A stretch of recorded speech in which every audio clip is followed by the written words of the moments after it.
good. I'm Erik Ross. That trips me out. It's like I don't want to look at it. Yeah, I'm Erik Ross. I'm from Austin, Texas, by way of McKinney, Texas. Born and raised in McKinney, but yeah, I'm a visual artist here in Austin, and yeah, I guess I do a lot of different things, but I guess you can consider me one of those. Right on. How long have you been in Austin for, brother? I've been in Austin since 2017, so I was it 8 years now, I think, is what the math is. Yeah, somewhere around there. What brought you this way? Was it your artistic journey or just? Yeah. Yeah.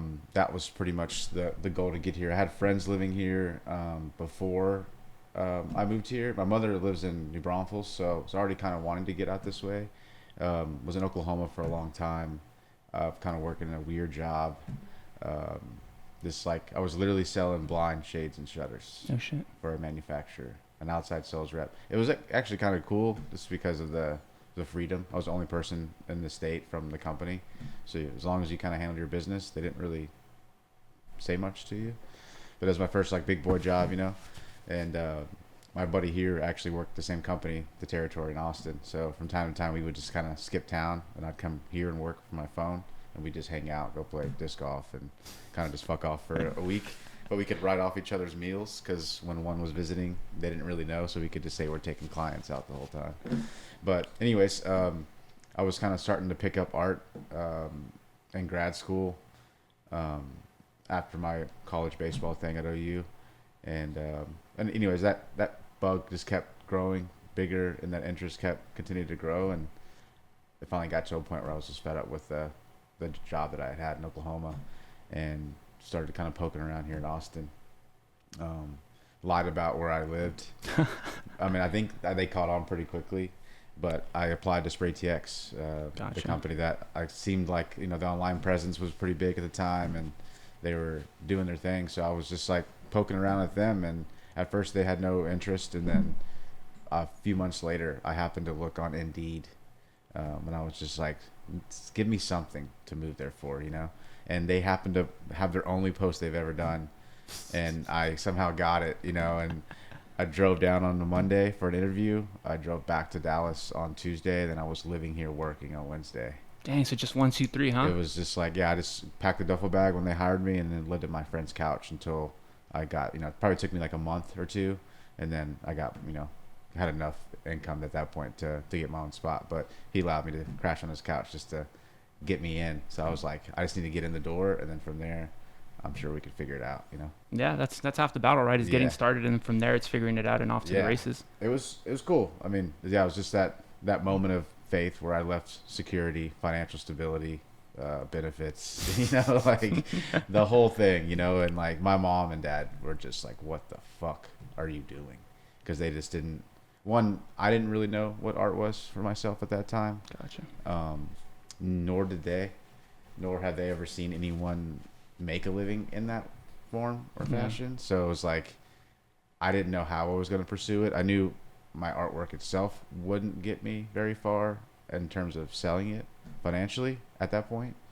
So I was like, my head was already in the sales project manager mind, which is kind of what I fit Spray TX for, is that I came in running all their projects, so doing the sales for it, kind of like the assessment, the contracts, the budgets, and then, putting the people in the right places to execute the projects and stuff like that. How old were you when you made that leap?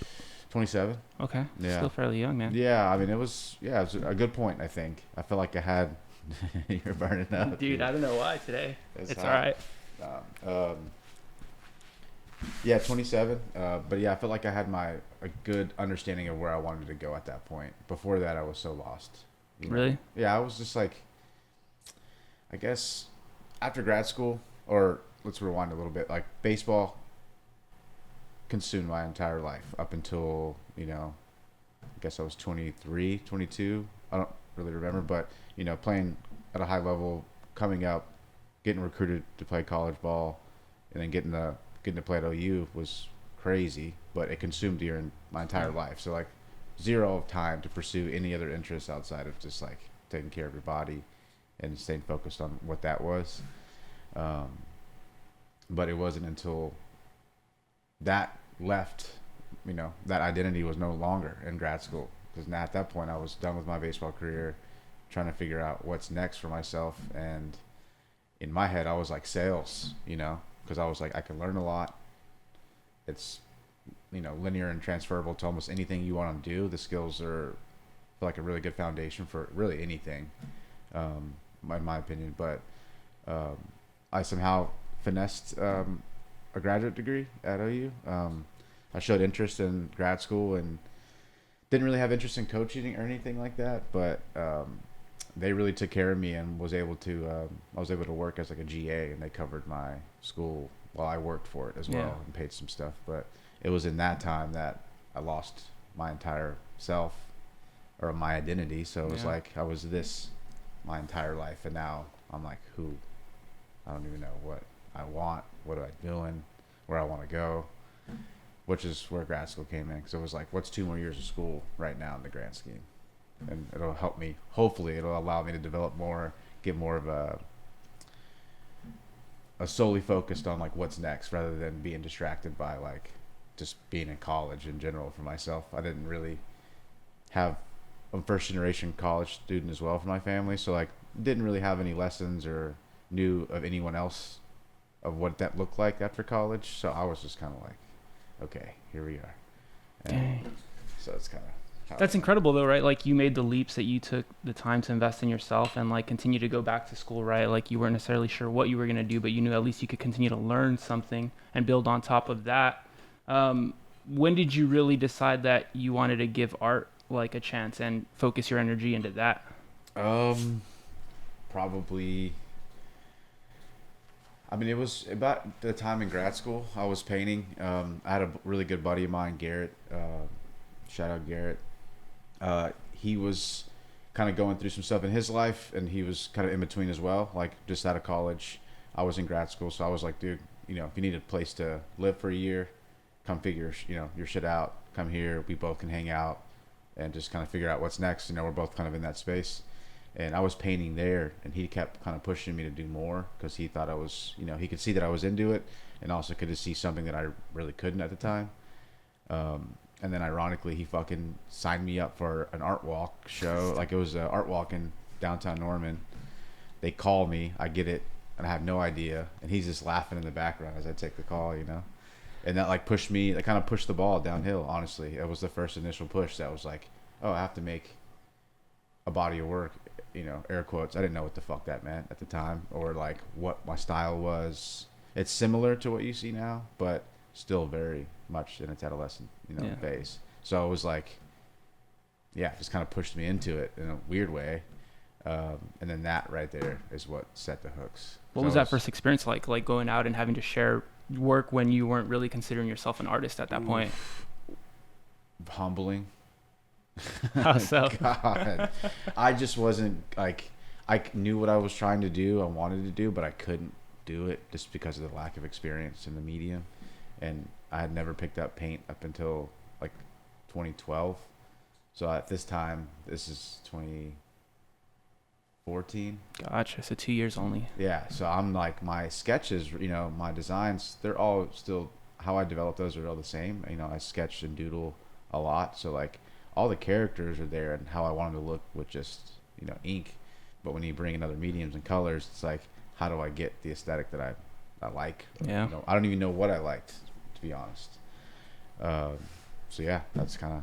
That's kind of cool though. I mean, like your hand was kind of forced into this career, and I mean, I feel like you're happy where you're at now. Yeah. Oh, for sure. Yeah. So sometimes it's just like the support of friends to get you along where you need to be that really goes a long way. Dude, huge.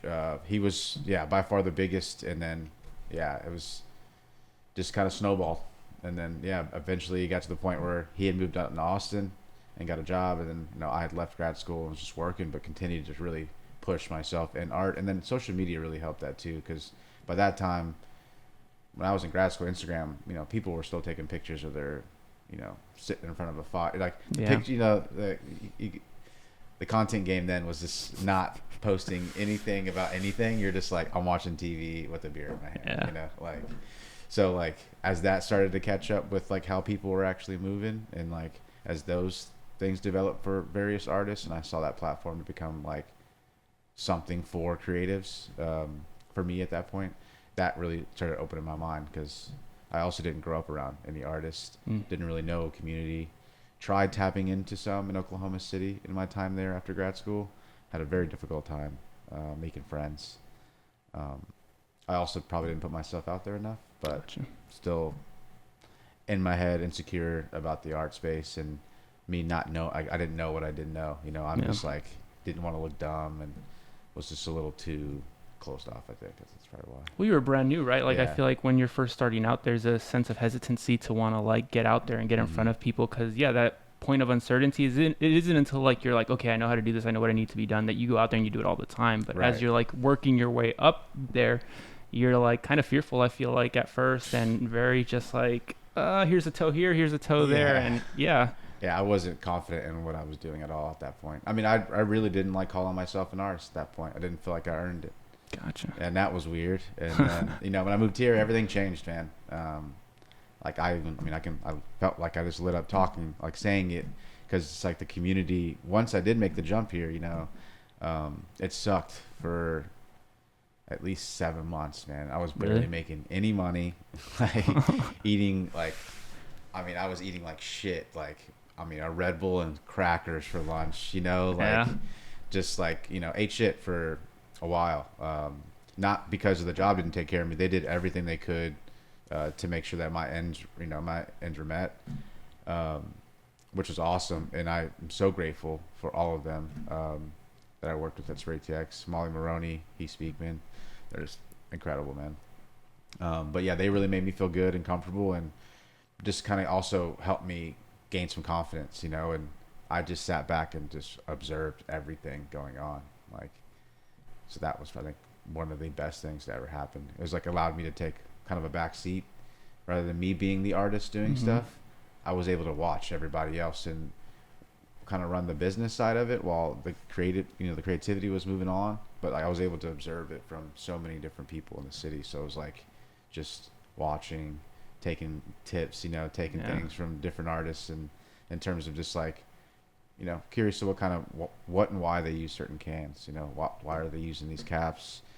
Like watching the gradients. You know, like just seeing what kind of things, like how they approach their process and why. And yeah, it was really good for me. That's rad, right? It was kind of like going back to school with like real world application, where you got to learn something completely different, and then just now knowing you who you are, like, yeah, you're a hard worker, so you're gonna fucking soak everything in that you possibly can. That's gonna help make you better, and in turn also help make them better along the job that you were doing for them. So that makes total sense, and that's awesome that you were given like that first row kind of view to see everything, and then again just take the initiative really more so than anything to be like, okay, I'm going to learn this, I'm going to learn that, I'm going to see what's going on here. Oh, that's how you do that. And then being able to apply that to your own skill set and then build on top of that. Oh yeah. I mean, it was, yeah, like I said, yeah, you're right. I mean, you said it best. It's like I was in a school, so I just sat there, and even though my business side and my business like acumen was pretty strong in that side, because what's ironic about the blind business is, yeah, that's fucking weird, is that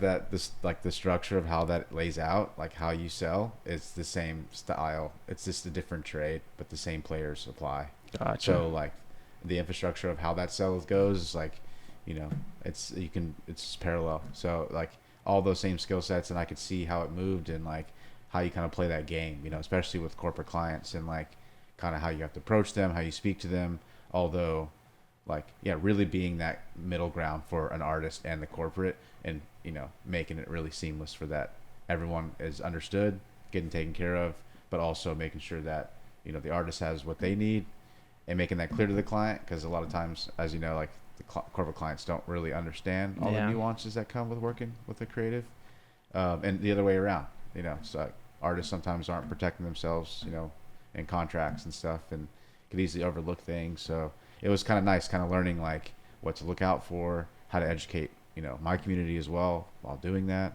And then also, you know, I'm picking from all the artists and watching them work. So it's kind of like a nice duality of learning from each other in that space. That's right. You were like the perfect man in the middle to be able to facilitate both interactions. Because yeah, being the artist and working your way into like a more like pronounced position, and then also having that background knowledge and business knowledge, right? You were able to communicate with both of them, and you were able to make sure that everybody just got what they needed when they needed it. Because a lot of times I feel like more particularly with artists, the business side of things can be a challenge, just because just want to create. Like you don't want to worry Right. about the details of things. Like you just are like, hey, let me create what I'm trying to create. And so, yeah, being able to be that person in between to make everything go as smoothly as possible is of tremendous value to everybody Yeah. involved.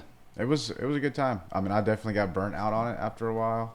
I was just kind of, you know, just so many of those jobs. It's just like I also learned about myself is that doing the same kind of thing over and over again wears me out. Yeah, just soul Yeah, crushing. dude. Yeah, and I've learned that with my own art too. It's kind of in a weird space where I'm at now. It's like not. I'm not actually not in a weird space. I don't feel like I'm in a weird space, but what I want from my art is constantly kind of shifting.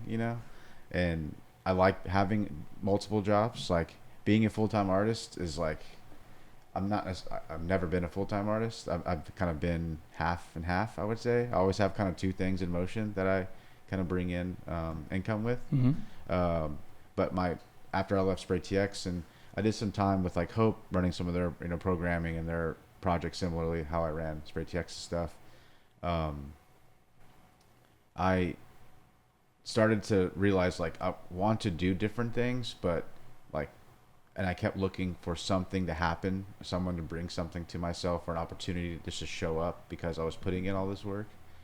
And then obviously, like, it's clear that never really happens that way No. for the most part. You're like, man, if I just keep doing my thing, like some opportunities do show up, yes, but like long term, like the longevity of certain things, it's like if you're not out there building it yourself, like odds are you're not going to get exactly what you want. Yeah. So that's kind of been my goal the past year, is like trying to build a lifestyle that fits myself and not necessarily anyone else. So I can't really look at anyone else for how they go about it. I'm just like kind of like the initial Spray TX days. Like I'm kind of picking and pulling from people that I'm like, all right, I see how you move and see how you do your thing with the gallery, your business, and then seeing my friends run their art business, but also, kind of just they're always in motion doing different things, but kind of seeing how they handle it, what their process is like, what their days are like, just yeah, just trying to mold this lifestyle that makes sense for myself that I guess probably isn't out there.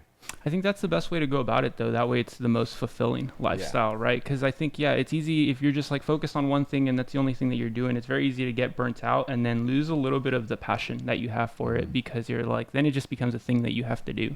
Right. And it's not something, I mean, you want to do it, right? Like, and Right. you're blessed that you can do it, but it becomes a thing that you have to do. And when it becomes a thing that you have to do, not rather than something that you're like, oh, I'm excited to do this Mm. because it's like something that's in my mind, it changes the fabric of what you're creating.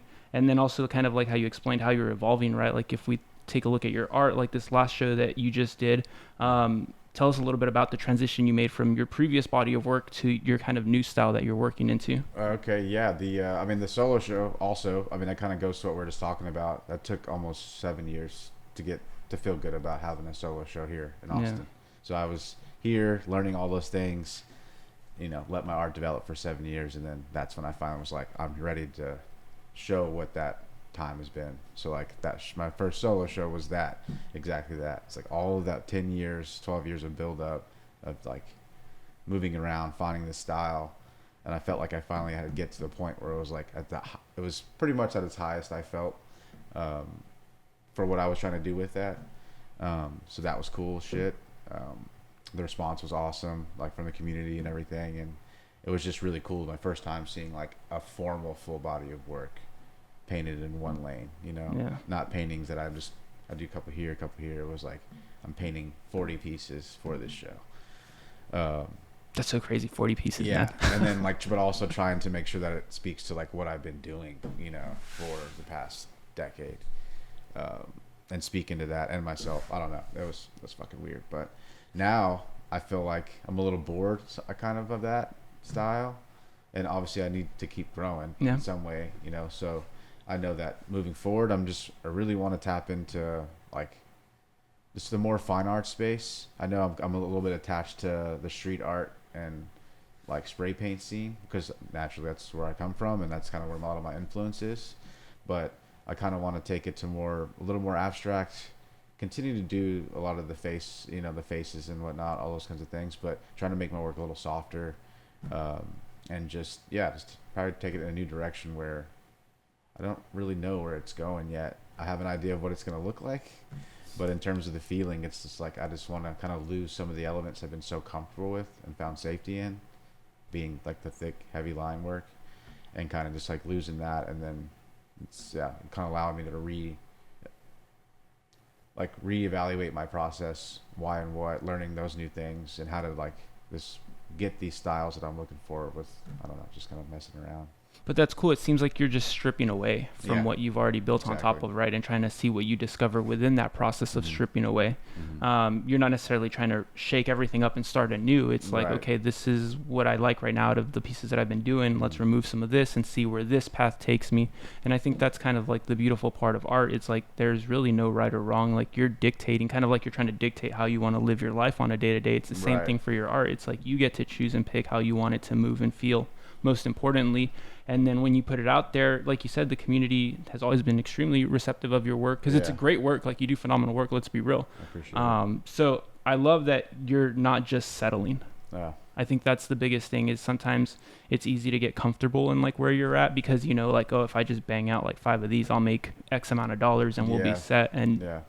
I don't know, like you said, right? You kind of, it's easy to get bored with that. Yeah, no doubt. I mean, sometimes that's fucking awesome to make that money like that. No, but this kind of goes back to kind of how I like to live, like what fits me personally. Because I know I have my friends. You know, we have common friends that are full time artists that love what they do, and they are able to get in there and fucking work their asses off. You know, like shout out Skelly. Yeah. You know that dude. Oh my god, that motherfucker is in there all day, every day, 5 days, 6 days a week.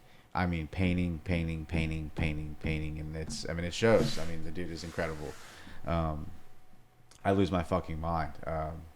So yeah, that's what I'm saying. It's like this, like me allowing to do a couple of different things in life and like kind of bouncing around like I am. Like I'm kind of always moving somewhere, but that kind of helps me maintain my integrity of my work and for myself. Like, otherwise, then yes, I'm like, well, I can do this and then I can do this, but then I'm taking shortcuts just to get it out, or I guess the hardest part is to paint when you're not feeling that creative. And I guess I really struggle in that space.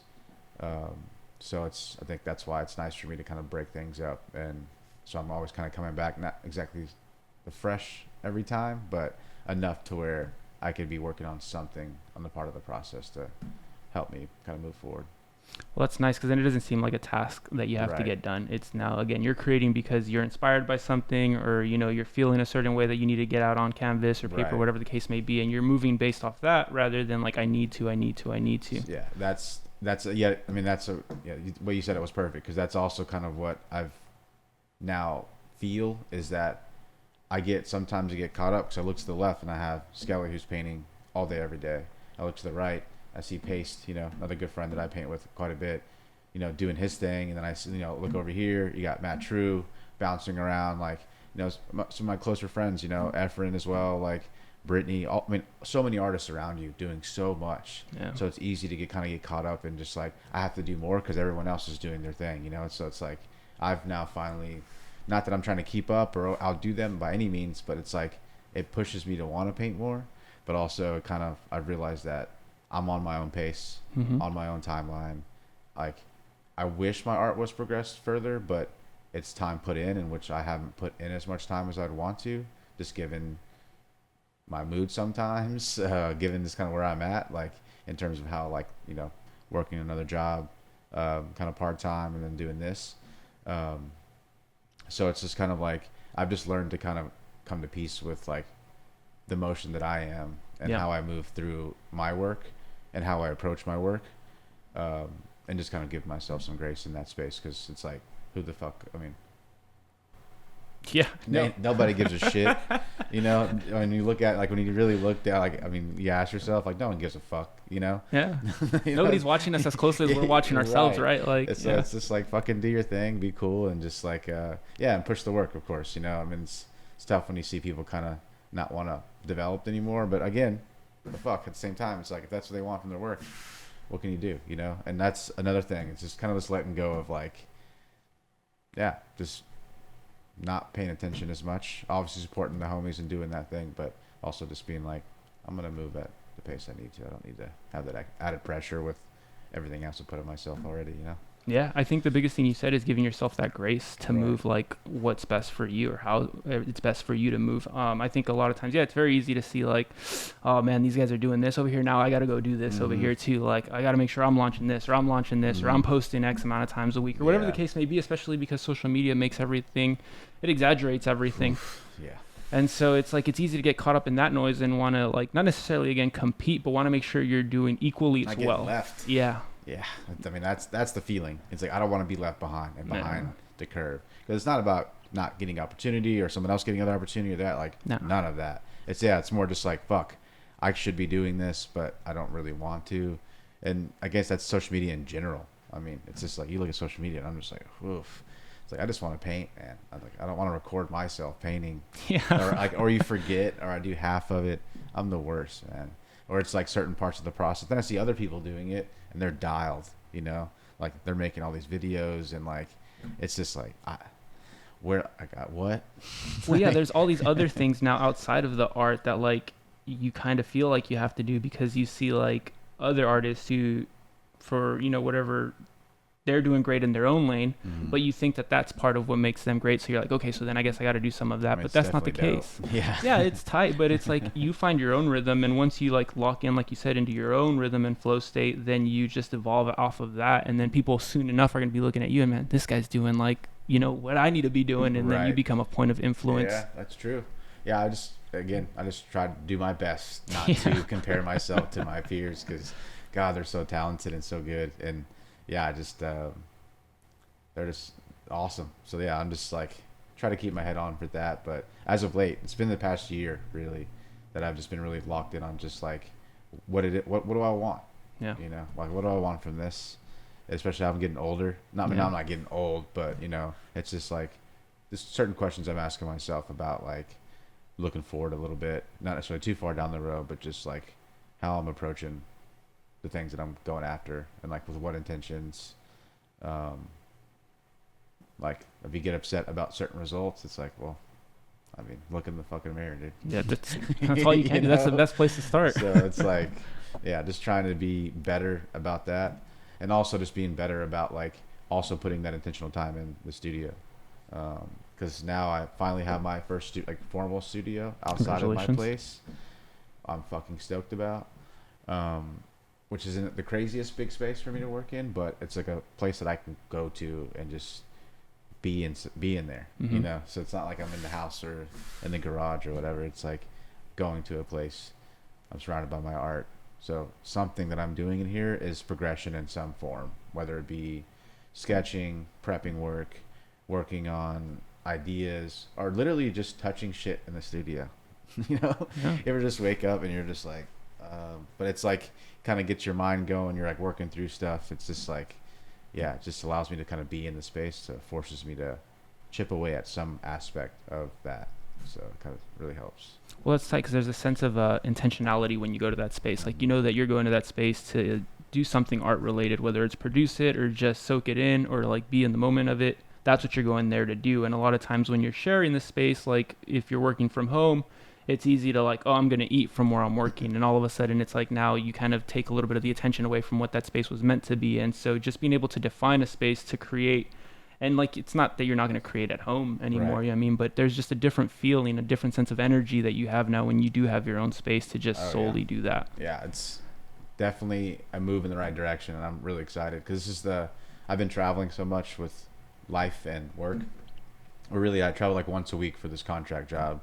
I'm actually a branding manager for an electric car expo. Let's go. So random, cool as shit though. I fucking love the work. I got hired as a hand last year, and then they pulled me aside and they were like, "What's up with you, man?" So I was like, "Okay." Worked hard, I got noticed, and then now I handle all their branding assets and their wayfinding for their expo. It's like the largest electric car expo in the nation. So it's just like blowing up, it's growing. But yeah, I do that 1 week a month. Gives me a little stability financially, so I come home for 3 to 4 weeks and I'm able to pursue my art. So it's like a really nice balance of like 1 week of good work that I also enjoy because it's like a little bit of kind of in your space too. Like I have to make sure like optics look good for photos. Hmm. So like making sure when the fest is put up and the walkways are established and everything's up, like making sure all the branding assets, certain things are there that looks like full, and it's a different exercise of the brain from the artistic side that I never thought I'd have to use. But that's cool, right? Because now it's even just more compounding skills on Mm-hmm. top of what you already have. So Mm-hmm. you get to learn even more. And then again, you take that, you internalize that, and then you apply it to whatever is best Oh fitting for yeah, you, right? yeah, it's sweet. I've been really enjoying it. I didn't anticipate loving this job that much, but like I said, it's like very team oriented. We got to get up this entire expo in 3-4 days, and then it's insane, like 1 million square feet. Some of these spaces, Man. yeah, and so it's like you see an empty parking lot, go up, and then go right back down in a week's time, and it's like a little rush, and it's like all the critical thinking that's involved, just in terms of like what's going on, weather, all the things. It just makes me really happy, I guess. But and also it's a little bit of labor too, so it kind of like, I don't know, scratches an itch for me that I really enjoy, like working with my hands and stuff Yeah. like that. So that's nice. And then I come back and I have time in the studio. But yeah, this is right now, until I leave again, will be the longest stint I've had in the studio yet. So I'm really excited because East is coming up, Hmm. and I'm just gonna be solely focused on it because I know we rescheduled, right? Yeah. Did Pono get back to you on that? We don't have a date yet, but you We'll guys talk about that have later. April tentative for now. If you guys want it, let me know. Yeah, cool. We'll talk about that later. Bet. No worries. I mean, we can always clip stuff out, so it's Yeah, all that's good. right. Because I have the dates for that gig already Sick. in April, so I already know what I can't do in April, but the rest is wide open. Okay, So, cool. So we'll figure it out. Yeah, It'll be good. but yeah, man. So like that's kind of been my balance with the work. So it's like I'm really excited because again, most of this year is kind of adjusting to that little travel schedule, kind of going back and forth. And then it's also understanding like I have 3 weeks, 4 weeks when I get back. Like I can't just float through those for 3 or 4 weeks. Like Yeah. I have to be. It's like retraining me to be like I have 4 weeks. I got to get. What are the 3 biggest priorities? It's like I've never really done that with my life. Gotcha. So this is kind of a new space for me as well. Of like, yet again, like what do you want? What are you trying to do? What are your top tasks? What helps you get closer to this?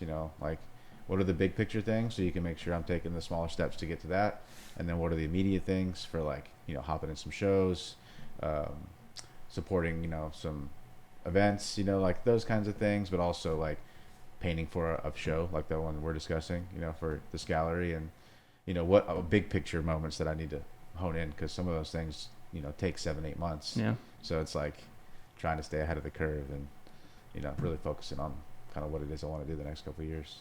It sounds like you're finding a nice balance though between everything, and then I think even just having the stability of like your current job is allowing you to have more flexibility like in the studio and Mhm. create from a place of again of inspiration and creativity and not so much like I need to create. Yes, it's been awesome.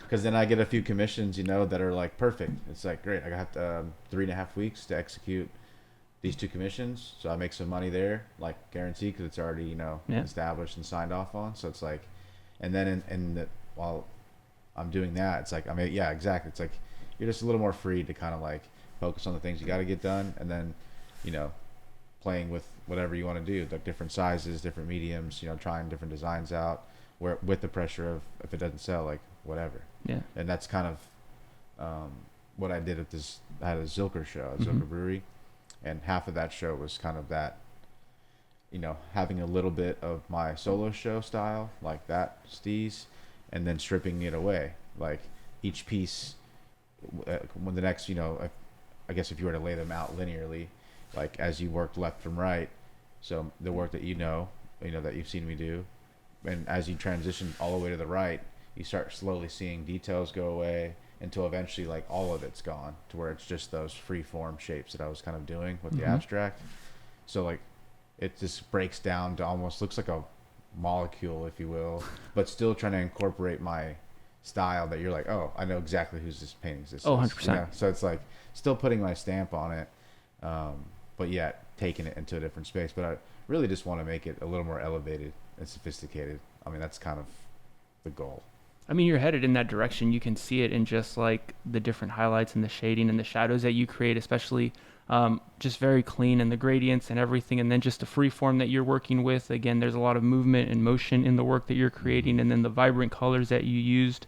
I know a few of them were like, there's a particular red and like I think it was either yellow, kind of gold one that stands out in my mind that was a little bit more muted, but that looked really rad as well. So it's just like starting to play with some of that. Yeah. How'd you find your way into that point, right? I know we talk about stripping things away, but like how did you decide like, yeah, this feels right? I've tried this style before with line work in a similar, like kind of the same, but it's not. Like I did a lot of line, like I did a bunch of shapes in like clouds. It was just like more leaning into just doodling these shapes, but I did a few, probably 6 paintings of it, and a couple of went to some good homes, and for the most part I just didn't really get a lot of like feedback from them. Gotcha. Not that that's the reason why I didn't want to do it, but I was like, and I felt it too. I was like, something's not right. Like, still missing something here, in this. But it was fun, so I kept entertaining it. And then, after the show, right prior to the Zilker show, I was completely lost. Because I'm just like, shit. Like, I'm drawing like I normally do in the sketchbook. Because that's what I do. I just sit, watch TV, or have coffee in the morning. Like, really anytime I can just get that pen in my hand, like it's like just drawing whatever, like half of the page is ass. It's nothing good, no pencil, just like literally just doodling so much. And then I'm like, okay, whatever this just happened here in that little section of that piece, I'm like, I love how that sits and that is. And then I just kind of build off of that. But the intention was stripping the facial structures. Gotcha. And just using organic shapes, still using the style of shapes and the fluidity, I guess, I use in my other work. Mm-hmm. Still kind of keeping that same thing, but then adding eyes and occasional like mustache, of course, and then like, so it's kind of like take it all away and then add still my flavor in it, so that if you weren't seeing those characteristics, you maybe could tell it was mine, but that just kind of reestablishes my print. But I didn't know that. I was just kind of playing with shapes and forms and just drawing a little more free and not trying to be stuck on doing a face. More just like I want to feel like more shape driven, I guess. Well, I like that you said you were playing, right? Like you were just playing around and like letting it kind of, you were working through the process of whatever needed to be worked out before you found like, okay, this is kind of what I'm vibing with. This is what's starting to feel right. And then trusting your intuition to be like, okay, this is where I need to go now. Yep. And that's important, like trusting that intuition. Because again, like we said at the beginning of this, it's like sometimes when things are new, it's like, maybe not, maybe not. It's definitely weird. It's scary. But I mean, I've also heard it too. Like people are like, man, because a part of my process in my other work, there's a point where it's all done with no black line work, and I'm like, dang, this looks, like, I almost don't. And people are like, it looks good already, like without the rest of your process. Like, and I heard that, and then for even myself, I was like, damn, that looks pretty clean, like that. It's softer. This seems not as like, I don't know. It's just not as confronting, I guess. It's just kind of, this is more inviting to me for some reason, and it kind of pulls it away from like, to me it's like more comic, like I don't know, it's just, so I love bold black lines and it's one of my favorite parts of my process, but something about it just like just made me feel calmer, I guess. I don't know. And it just, it also challenged me a little bit too. It's like, do you want to, you've been saying you want to do it, you hear other people saying like, maybe lean into that, and it's like fucking, a year goes by and I'm just like, huh? That's cool though, because I feel like it kind of runs parallel with like how you're trying to live now and being more free with yourself in general, and like the things that you do in life, right? So your art kind of is a reflection of that. Like you don't no longer have these like hard lines that you're trying to stay like confined to. It's like you're like, oh, I'm just gonna be more free. I'm just gonna learn to let go a little bit. I'm just gonna be more easygoing, give myself more grace. And I feel like that's maybe what's being reflected in your art now as well, right? It's that personal journey that you're going through as well. Right. So I don't know, any truth there? Yeah, I mean, I think so. And also, I mean, one, finally having my studio space, like that's a new thing. So like that's what I think is going to help really push it, because before, setting up my entire space in the house and then having to break it all down every time, and then spray painting too, I'm having to walk it out onto a patio, like in the space I'm in now. So it was like I got a lot done out of that little apartment, don't get me wrong. I painted a shit ton of work out of it, but it's like it was just a grind. And again, you're at home, so next thing you know, it's like, where's the next squeaky toy? At home, it's like laundry, messing with my plants, probably gonna eat something, might smoke a little bowl. Like there's too many things going on there, so it's like it's hard to set it up and break it down. But yes, I think that's gonna be a good part, is having the studio to really like be able to set up and knowing that I can go whenever I want to and not have to interrupt the flow of the process that's already existing. But yeah, so I think that's good, because sometimes you get an idea and sometimes you may be discouraged to want to work on that idea because you're like, oh, I got to go take all this stuff out. I got to make sure it's all ready to go. And then in those, let's say 20 to 30 minutes, like that idea is a fleeting moment. Gone. And yeah, laters. it's what, yeah, that's a good, I mean, that's a shitty thing. But also the cool thing about it is that your pieces can stay out. Like we're at home, you know, I'll work on a piece and I put it up and another piece takes my attention. Then I start working on it and I kind of forget about the other one because out of sight, out of mind, you know. And then while at studio, I have everything kind of around me, so it's like it allows me to kind of see everything, even the half-finished projects. And I'm just like, okay, I know where I can take that next, rather than just being not even a thought in the closet, you know, just collecting fucking dirt Until you pull it out again, yeah. Right. So it's just it's been different, but also I think like dialing in, I learned my sketching process. Like I really understood what that was and what that means to me in my process as of late, probably right before my solo show, honestly. Okay. That's where it kind of really showed itself. And I guess I really never knew where my ideas were coming from or how I really, how do I say it? I know how to say it. I just lost my train of thought for a second. So like, my concepts were coming from old, like, you know, doodles and sketches, but I guess my solo show was the first time that was like, I have to come up with X amount of pieces, Gotcha. right? Paint in this lane. So like, how do I get those out? Normally, my natural progression of just sketching and doodling on stuff and work or whatever, I can pull my concepts out of that, you know? So that's where my painting came from for the most part. It was never like, I need to paint something like this. Most times I'm just like flipping through my notebook and I'm like, that's dope. I'm going to develop that.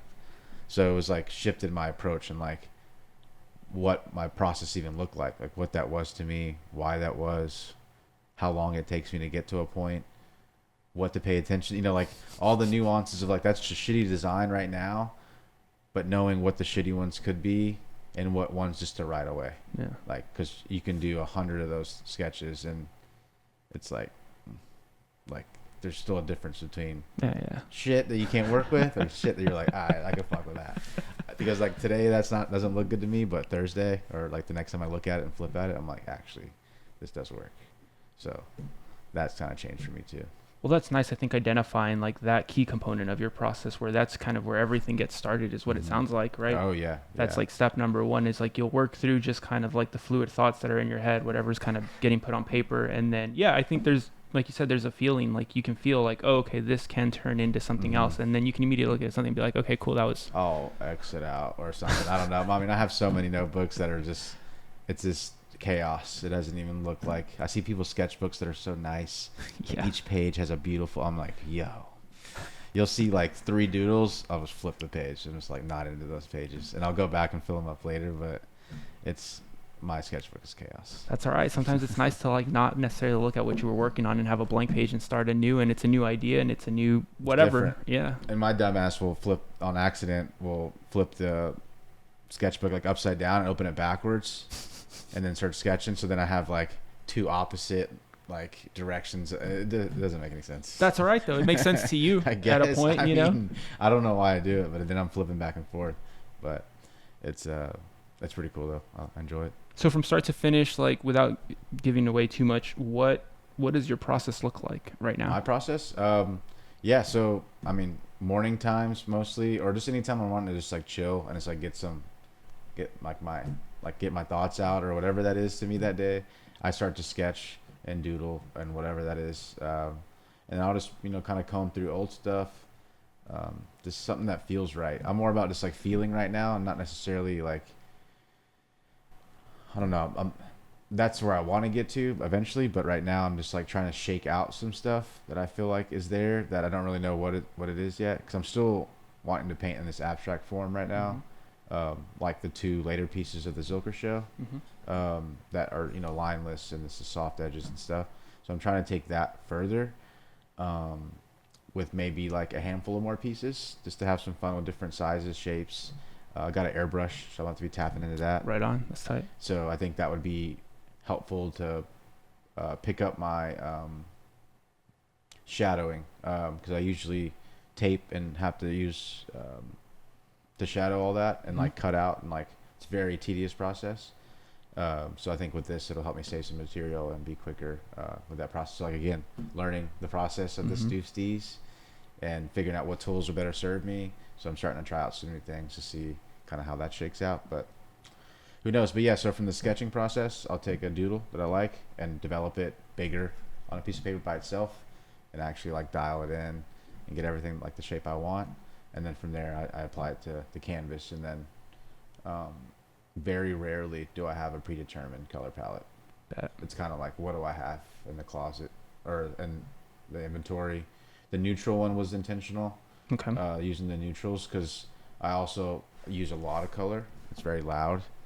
So yeah, I just wanted to quiet that down for multiple reasons. Myself, my girlfriend was in my ear quite a bit about having neutrals in some pieces, and also I think it's just it being neutral, it would fit a lot more living rooms, and it could live in a lot more places.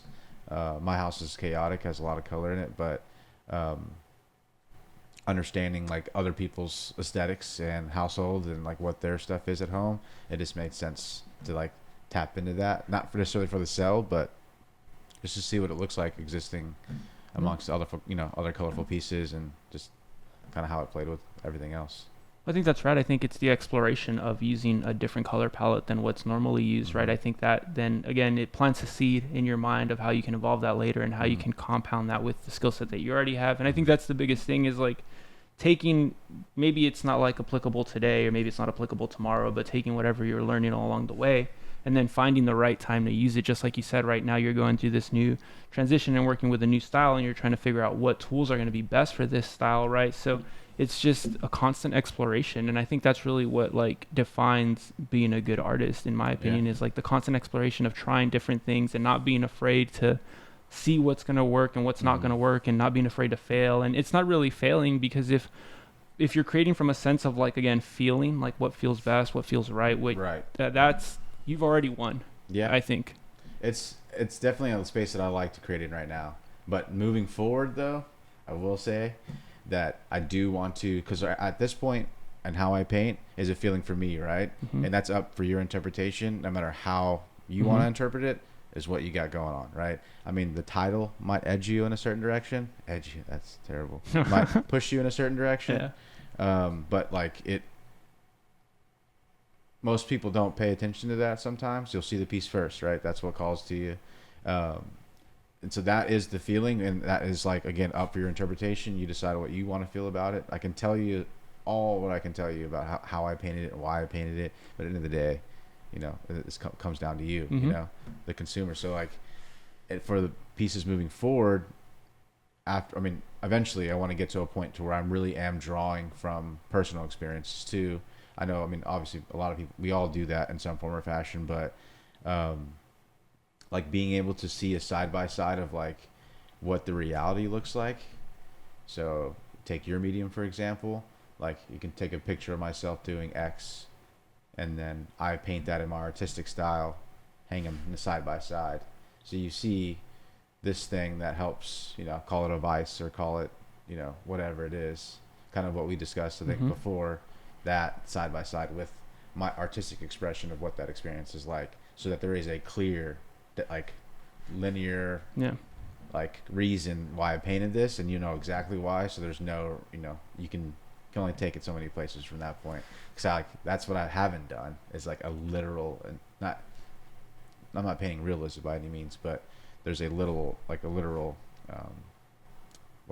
am I trying to say? Like a little interpretation of like how the emotion really is and what it is that you're feeling, right? Without it being so ambiguous for the user or viewer to decide like, oh, what it kind of reminds me of this. It's like, no, this is where this emotion was stemming from, right? And I think that's good, going back to like you exploring with like, let's say, some of the more neutral color palettes, because if you want to express something that's a little bit more like calm, a little bit more sad, and understanding how to use those color palettes for that, I feel like, you're going to get to that point or that crossroads where you're like, I'm going to paint this like let's say the feeling is this like emotionally dark, like heavy, right? And you'll know what colors to use for that, and you'll know what motion or movement to add into the piece, and you'll know exactly what it needs to be so that the user gets that same feeling. Oh yeah. And it's not just like, oh, but I like it because of XYZ, which it still might happen. Like you can never control that completely, but people who I feel like are in tune with like the creative approach, they'll know like, oh, this is why this and this and this was done. And that's purpose-driven design, which is awesome. And that's kind of what I eventually want to get to, because I think I don't even know what it's gonna look like yet, but I think it might lay out kind of like think of a flash sheet in a way, but not so organized and not as many elements probably, but having like, you know, the abstract forms that I've kind of tapped into, like that being a section, while there's an actual physical, you know, like could be a cigarette butt. It could, you know, like incorporating some of those things. I mean, even fucking a cup of coffee. Like, I don't really know yet, like how I'm going. I'm like basically gonna build a scene of something, an emotion or an action or something. I don't really know. I haven't gotten there yet. That's all right though. But I'm excited because I can see that. But I know that I need to work through this, like get this process down with what I'm trying to do with kind of where the first two pieces I did in this, you know, in this lane I've been painting in. So it's like I want to do more of those kinds of styles and designs and learn more about my process, so that by the time I get to that point, which I'm ready for, I think it just sets me up like a nice, like kind of catch that in stride with where I want to go. Like it's like you said, like I can see it, but I don't really know what it looks like. Yeah, you're finding your way to it still, but that's awesome, because I think that the stripping away of elements is going to allow you to really figure that out and find that. And then when you do bring elements back, they're for a reason, right? Like for a very distinct purpose, you're putting this element back in here. Right. And I think you have to strip everything away and really understand each element at a time to know why, okay, this is why I'm using this and this and this and this. And I think that's incredible, especially just taking the time to reinvest in like not recreating yourself, but just evolving. Yeah. I think is the word. That's, I guess, what I think I'm trying to do.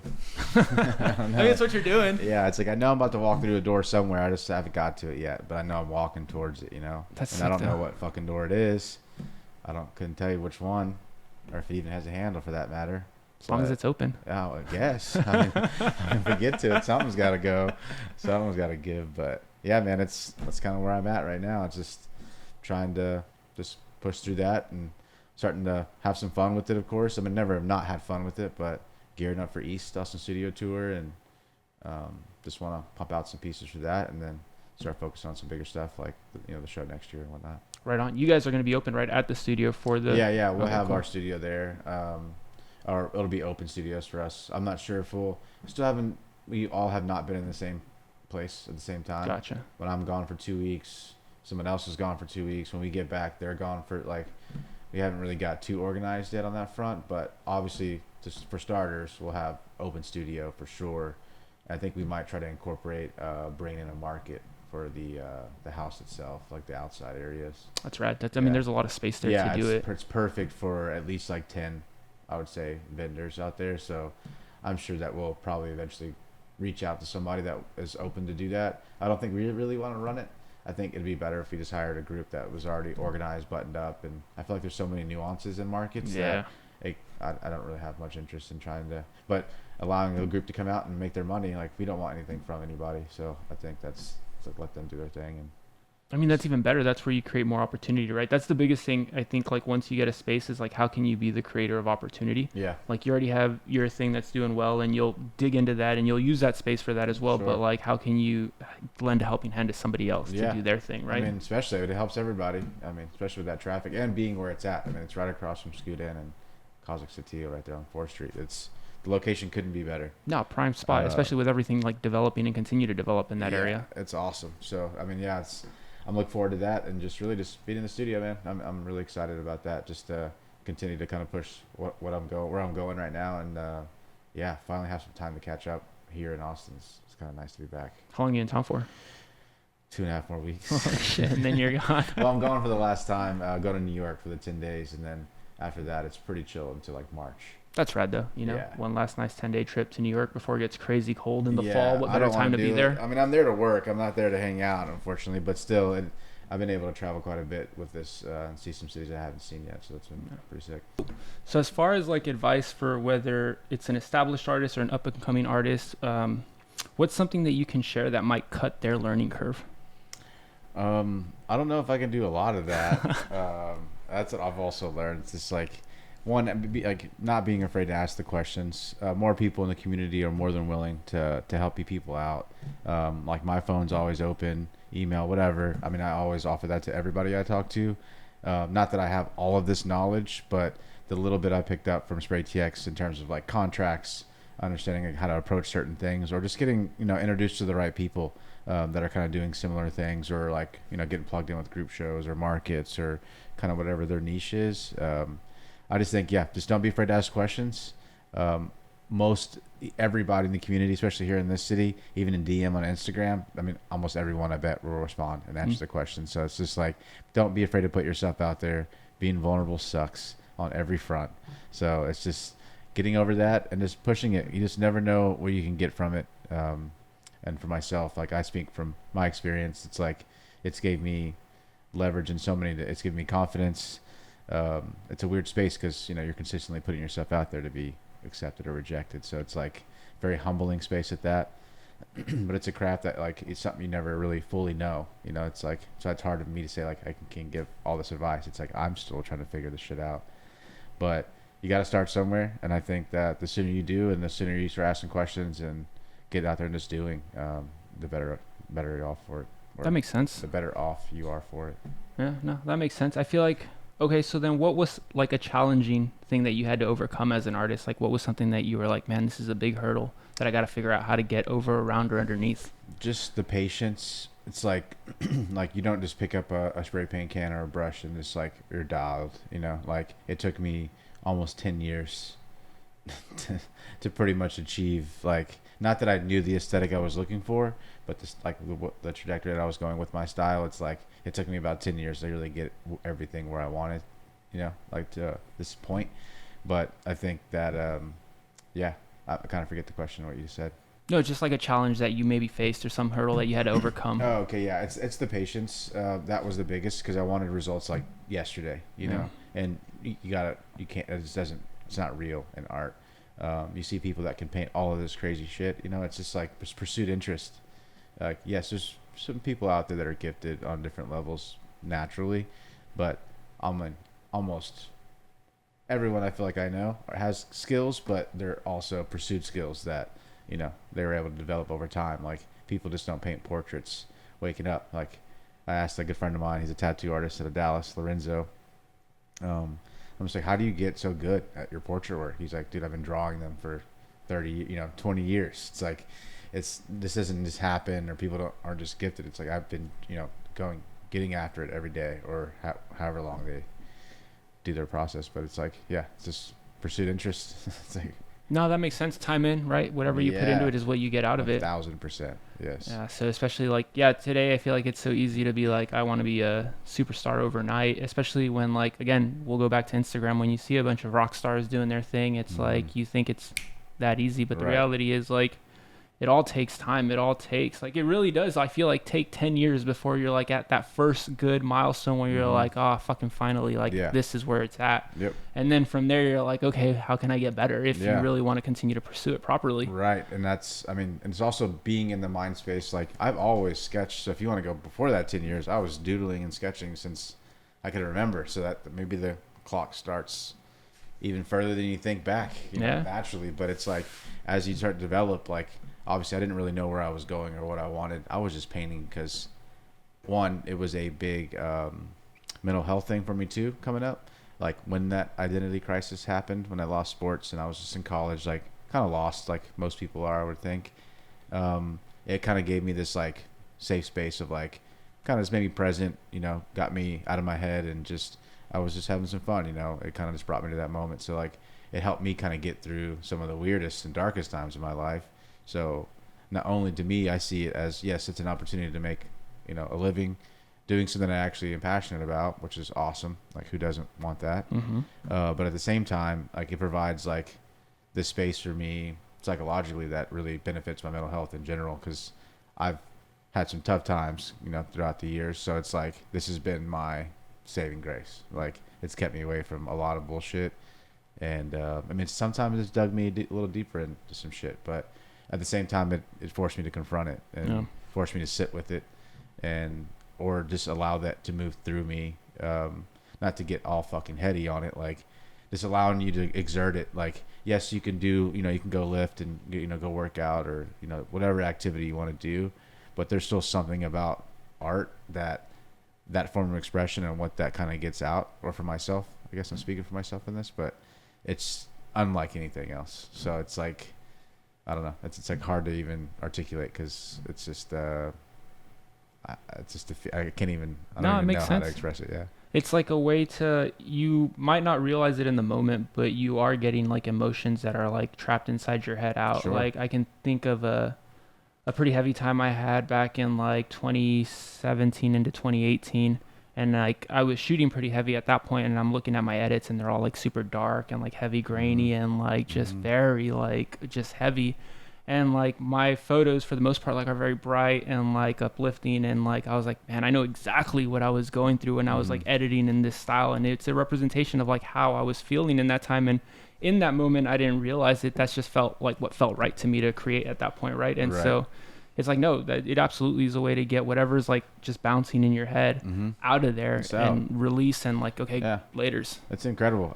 Sometimes I don't even know what the fuck it is that I need out. Yeah. It's just the movement and the act of motion in that space with like that intention and whatever it is. It could be even like fucking off. Like there's a thing that I have here with my close friend group.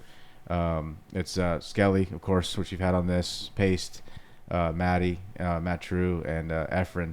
We get together we try to get together at least once a month, but we'll have a thing called studio night, nothing that crazy, but it's like we just all get together in the garage. It's like fucking garage beers, Yeah.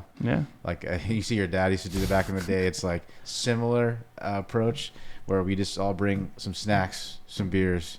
Everyone has something to work on, and most times we paint. Sometimes it gets away from painting so fast, and then you realize that like it's not the painting's not the point. It's like it's there to help have some motion in the space, but for the most part, it's like a place again for us to like, talk some shit, talk life, like one, catch up with each other. It's also that safe place for myself and the community I built within art is that I can tell them anything, like there's nothing that I know that goes beyond, like nothing leaves that garage, so which is awesome. It's like locker room talk, if you will. It's like no matter what you say, you can say the weirdest, craziest things, or just like, that's a time for us to really be vulnerable, especially coming from like, I've come, from a Hispanic family, my mom being Hispanic, dad being white. Like my dad's side, like the men are super cold, quiet, and then the Hispanic side are fucking machismo, they're trying to be tough, cool. I mean, like now, I mean, it's definitely shifted, but growing up, it's like there wasn't really a space to where you can be like, hey man, I'm, feeling weird in my head right now. It's like, suck it up. That conversation never once I even thought existed. Not because I didn't know how to have it. It didn't even come to my mind. I'm just like, I'm feeling something weird, whatever, fucking bye. We're going to keep going, and then so that's another beautiful thing about this. I know it took us way off. No, that's subject, good, man. That's how it should be.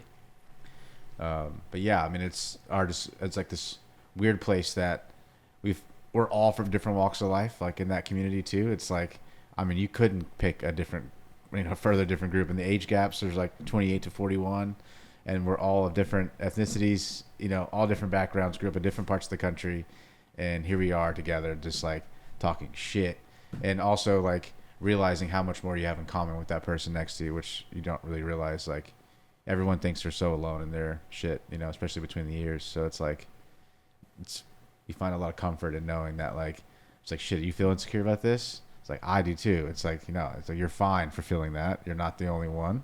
Welcome to the party. Get over it. No, so, see, it all reverts back to a fucking around. But no, it's like, this also creates just a fucking beautiful space for everyone to really, just to be able to be themselves without, like knowing that the shit's hard out here and we have people to lean on. But further proves the point that even the people coming up always reach out. If you're questioning it, do it.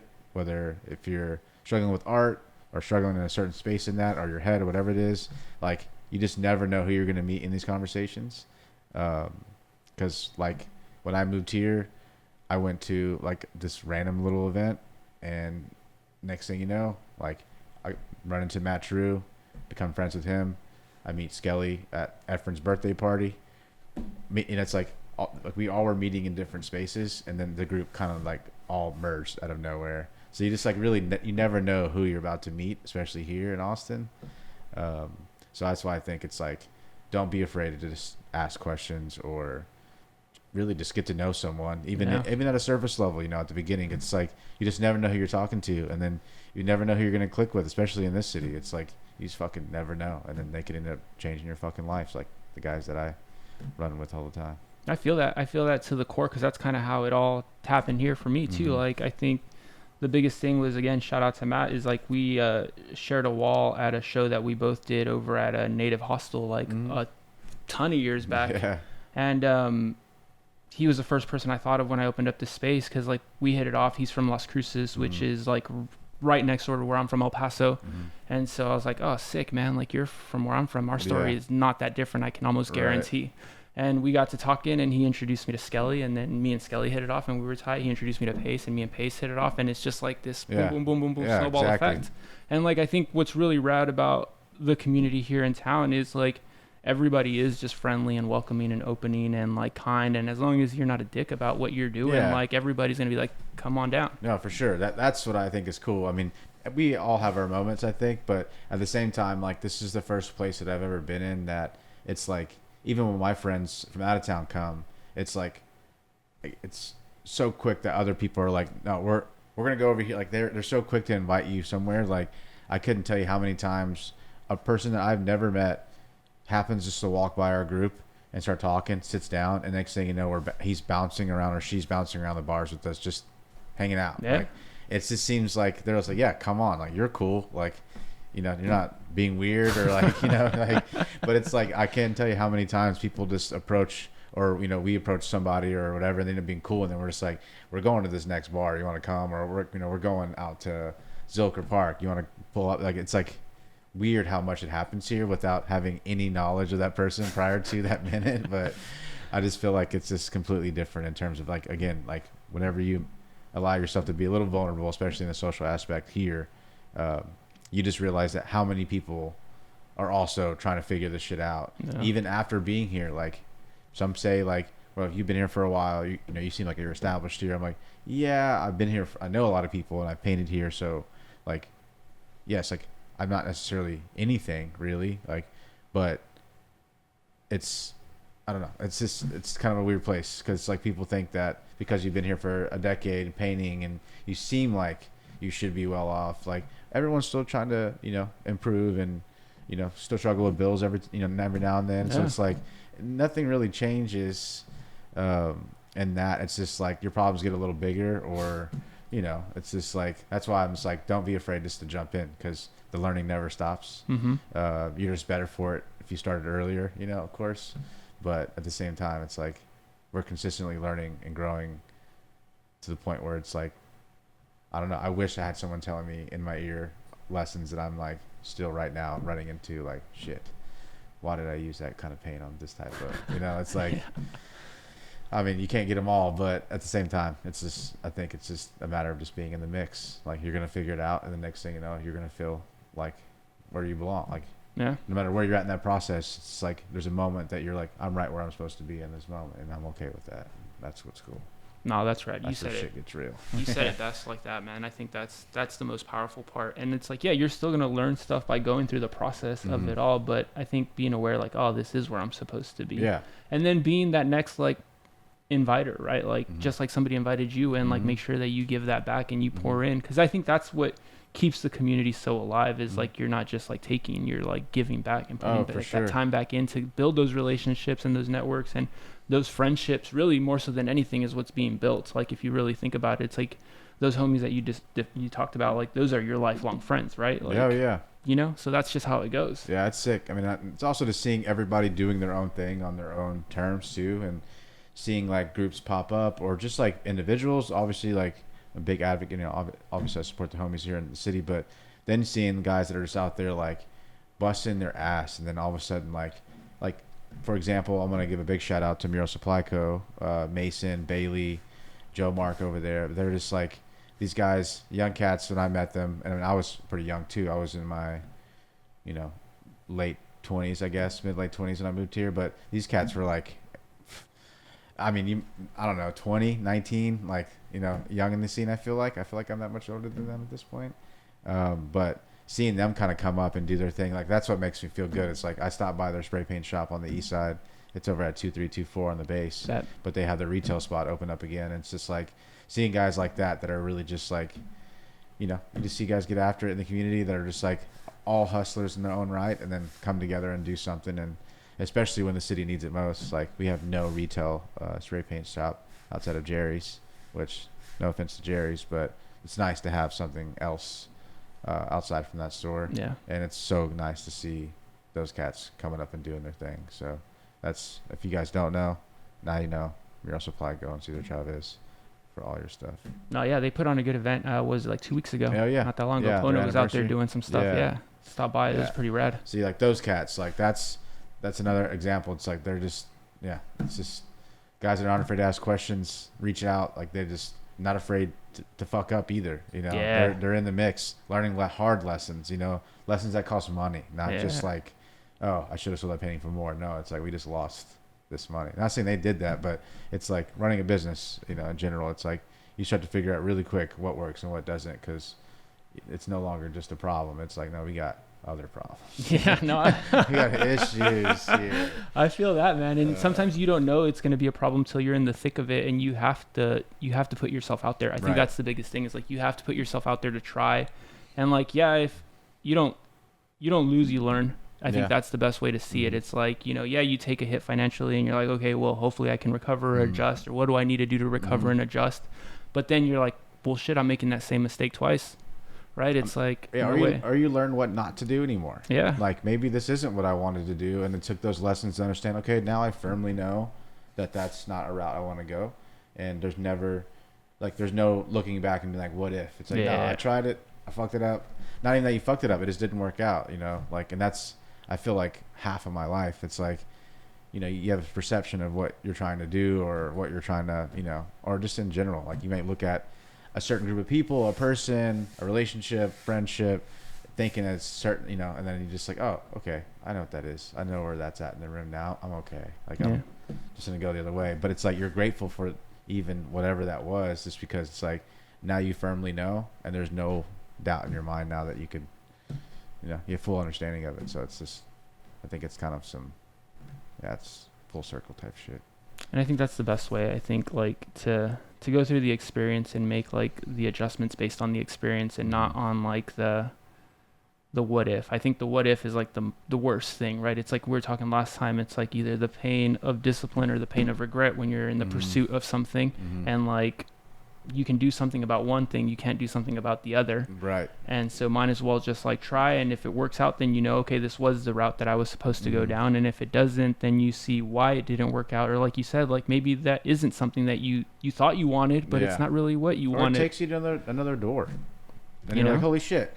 Like, that's not what I was thinking, but this is actually cooler than what I thought. Or, you know, that shit, it's like rather kismet sometimes. And that, you know, I'm sure this gallery is similar for yourself. It's like, was this a pre-thought prior to, or was this like, I was scheming on this, like actually, like I was very intentional with finding the space that I'm in and like what I wanted, and I held out. But I will tell you, I didn't get the first space that I was trying to get, and it happened right before COVID, and I was like 3 days away from signing my lease, literally right up the street from you guys. So there was so I used to do some work for like a small boutique, Solid Gold, off of like where the little plaza is, near you guys, Redline Studios, right? That's what you guys are called. Yeah.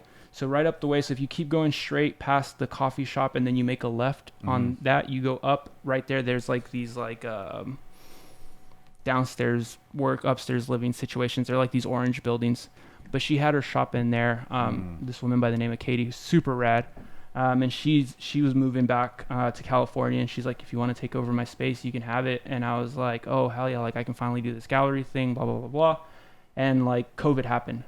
And I was like, there's no way I can open a gallery. Like, we can't, nobody's going to come. Nobody can do anything. Yeah. And so it all like shut down and it went away. And I was kind of like, well, bummer. But then I used to take the bus up and down the street because I lived a little bit further down south. And I would always see this building. I was always like, man, what is going on in that building? Like, what is going on? So before it was like Airbnbs. Before that, this room behind us was a recording studio.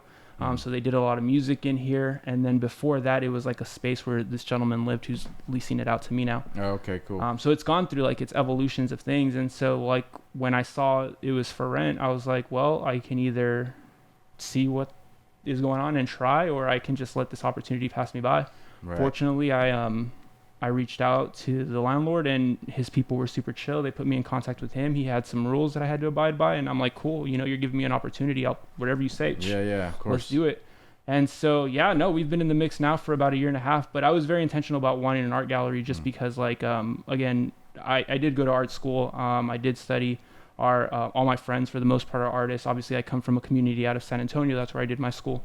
And so this to me is something like that I've always been passionate about. My medium obviously is photography. But I was like very much looking for a space where I can create opportunity for others and just be like that facilitator. Cause, something that I'm just naturally good at is just like being able to like encourage others to pursue what it is that they want to do and then finding ways to support them. So I was like, if that's just like, for lack of a better term, my God-given ability, then I need to lean into that and make sure that I use it to the best. And so, it all worked out. And like, there's another podcast where like, you hear me say like, I'm looking for a space where I can have an art gallery downstairs and I can live upstairs. And that was 4 years before I even landed this one. Oh, wow. So it all worked out, thankfully. And then going through the process, I did have to learn a lot because like, I didn't work at an art gallery. I didn't work for anybody else. I just knew what I saw at all the galleries that I would visit like across the states, and I was like, oh, that's tight, and like very much like you, I would just be like, oh, I'm gonna keep this for later. I'm gonna keep this for later. Just pack those things away. That's the best. And that's half of it. That's my favorite. It's just being a sponge. But again, don't be afraid to ask questions or put yourself in the mix. It's like I feel like it is the only way. Also, YouTube, I guess you can learn some stuff. Well, that's the coolest thing now, right? Like you can Google a lot. But that's another thing too. It's like that's why it gets weird about shortcuts. It's like because it's like I think that's what was pivotal for me to develop my own voice and my style. Like I didn't have. Also, Instagram wasn't a thing, so I had a little bit less influence of like I'm not just seeing art all day every day on my phone. But it allowed me to like kind of I don't know. It's like the lack of resources kind of was what pushes that creativity, so it's like I don't have everything, I don't know everything, so I'm working with these mediums and these materials in the way that I am comfortable with. Therefore you start to develop your own niche, because it's like I also have zero formal art background, not a fucking drop outside of art 1 my freshman year in high school. So I knew nothing. I know nothing about the mediums. I knew nothing about how to use anything properly. I just thought that I would do certain things, and then I taught myself how to fade, and now my fades are like I love, that's like probably one of my strongest suits with the spray paint can, is that I can gradient and hit fades really nice. And but like through that was something that I just learned doing I was just like working on backgrounds and just literally just pushing paint around, wasting dollars for many of my years in Oklahoma. And then I was in a basement at that, spray painting like an idiot, so I was ripped. Just breathing everything in. I was really learning the hard way, and there's no one being like, yo, what the heck are you doing, like I was just like, fuck it, just out there messing around. But I mean, like, I think that's what's rad is like you learn. I don't know, I think sometimes the mistakes, or not mistakes, but the lessons learned the hard way, I think are the most valuable ones. I feel like, because you hold on to those lessons. Like you're like, oh man, like one time we had the walls painted black in here, dude. Never again am I gonna do that. I ended up having to go through like 4 different buckets. I remember that show. What show was that? That was Tony's show from over at Industry. That's Tony right. Diaz. And they looked clean and they looked rad, but just like the cover up on that is like it took forever. 4 gallons of like just nonstop over and over and over. And a roller too, yeah. So I'm not doing that again. Ever. No, lesson learned. Keep it white. Yeah, fuck that. That's how I feel like I used to, so G2 pilot pens, Yeah. the office pen, my fucking favorite ever pen ever made. But I would draw, and I'm left-handed, so I have to work. Or typically with those pens, they don't dry as fast, so you could smear ink. Mm-hmm. So I would be working on large ink pieces. Oh. And speaking of that, like the lesson learned is like I would be working from right to left, which is dumb because then I have to backtrack. Like obviously it makes so much sense saying it. But yeah, and I mean there's times where I have it's just a big ink piece, so I'm 10 hours in, and with paint it's beautiful because you could erase things with paint. You could fix things. Just cover it back up. But this ink thing, that's it. That piece is done, and I would drag my hand on certain spots or like have a little bit of a eraser shaving or whatever that stuff is off the eraser, and I gotta wipe it off the piece of paper and then gone. So then it's like same shit with the art, with processing the art stees. It's like waiting, giving proper time in between certain phases. Otherwise, if I have to like my general process, like with my color fades, and then my last bit is like the detail work. So if I mess up a piece of detail, that entire It's shot. it's gone. So I have to rebuff it, refade it, and then go like it's an hour process of drawing and waiting and take so it's like not necessarily an hour per section, but if I were to fuck up enough, like you realize you're wasting time at that point. And then, so that's what I've also learned is like taking a little more time in between steps and maybe having two pieces. So when one's at one point, I can go chip away at the other so that I'm giving like that one a proper time to like breathe and not rush through it or make dumb mistakes because I'm just like trying to get through the get through the painting. So. I think that goes back to like what you said, patience. Yeah. I think that's the biggest thing that you have to learn with like all of this. It's like, especially like being an artist, it doesn't matter what medium you choose to work in. It's like you have to have the patience to make sure that the work is done properly. The patience to understand that you're not going to maybe move all your pieces immediately as much as you'd want. Like you can hold on to something for years at a time, and then it's going to go to the home that the right person found. It's like the patience of finding opportunity. Very humbling. It's a weird space. I wish I had trackers of where all the art pieces go though. That'd be rad. That's one thing I would give advice to. Track your sales. Just because, I mean, yeah, it's nice at some point like just to show a gallery, or I think it's nice having that record, of course, but these are like one-on-ones that I've never done. Gotcha. And I'm just like, fuck. But like the point, I guess I was saying that too, is like it's cool to see where your like pieces go and like how people get connected to your work and why. And that's what's the most fun, I think, when people that you've never met, they just started following you, and they're like, they'll say they bought a piece from you over here or over there, and like kind of hearing how those connections are made or like how they found your work is always a trip. Like example I have is a lady, I had a piece right down the street from here when it was there, Art for the People. And it was a bigger piece. It was like a 3x4 foot piece.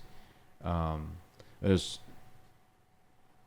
one of my favorites at the time. It's just like obviously doing my thing, but apparently this lady came in from out of town. She's in San Francisco, and she like just was getting caught up with it. She's like couldn't leave, and then finally was like, "I'll be back to buy the piece." And the lady was like, "She's not coming back." When they leave, they're pretty much gone. She comes back and she's like, "I can't stop thinking about it. I'm gonna buy it." So the most expensive piece I had sold at the time, I think it was like $4K. Let's go.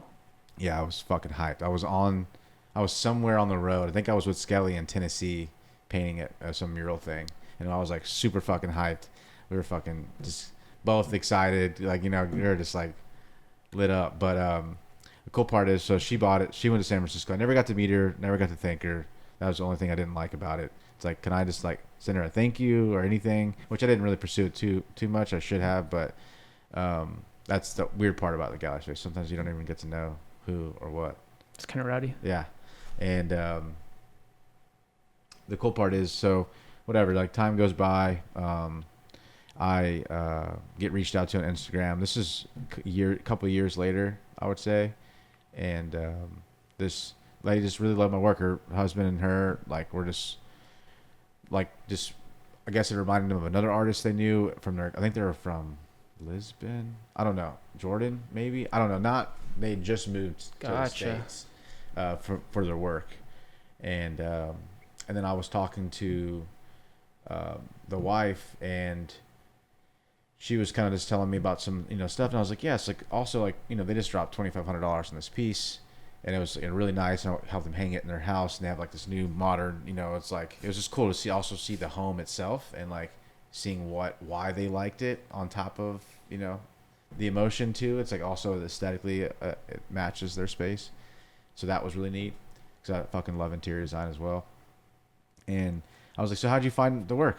And she's like, well, my coworker has a painting in her background. She's from San Francisco, and it was that painting she had behind her for her Zoom calls. And then this lady lives in Jordan, happens to move to Austin, and the lady's like, ironically, he's out of Austin, and then reached out to me because of that whole That's network. so sick, man. It's like, whoa, like that web is just like what are the that just trips me out. Like person in San Francisco stops in, sees a painting, takes it home, connects with a person in Jordan who moves here.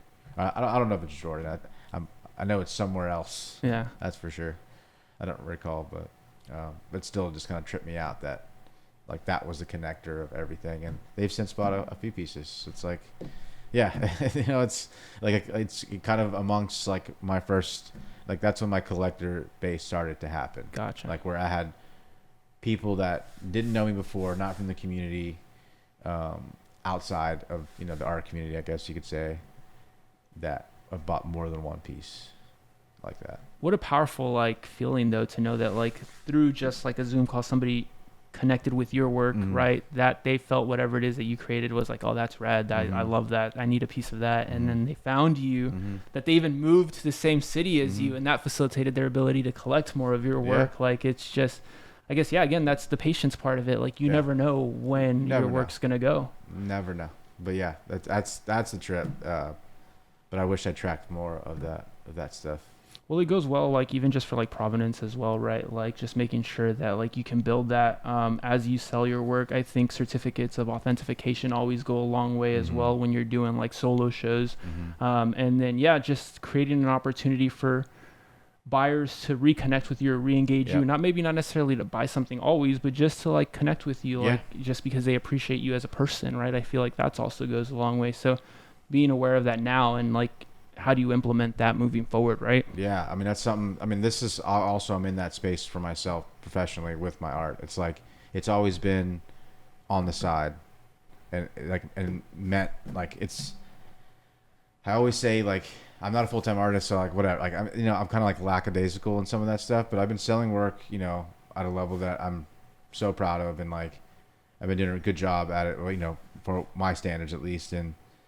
I'm still not as buttoned up as I want to be professionally on it, so it's like, again, like I've been in the city doing this more focused and intentionally for close to a decade, and I'm still not all the way there. So it's like, yet again, it's like some people are better at it than others. Some people are just getting there too. And also the resources, the access to information is as much different than it was. Not that it was 10 years ago, but a lot has changed. A lot of people are more open about their experiences, like it's just, you're getting a lot more in, and the more that your community and your peers are getting opportunities at different levels, then you start to understand more of the nuances and the what ifs and what could go wrong and all of those things. So it's like, but yeah, right now I'm in the structure of just reorganizing how I approach it, so that as I'm like, it's not like I don't know, so I'm not playing catch up every time, or like being like, fuck, I wish I would have had that. It's like, it's a little work that you got to put in, and also dedicating specific time for that work. It doesn't feel like work, but you'll be happy you did it later on, because it's like sometimes you're like, fuck, I'd rather be painting. I don't want to be a computer right now, trying to be my fucking content creator.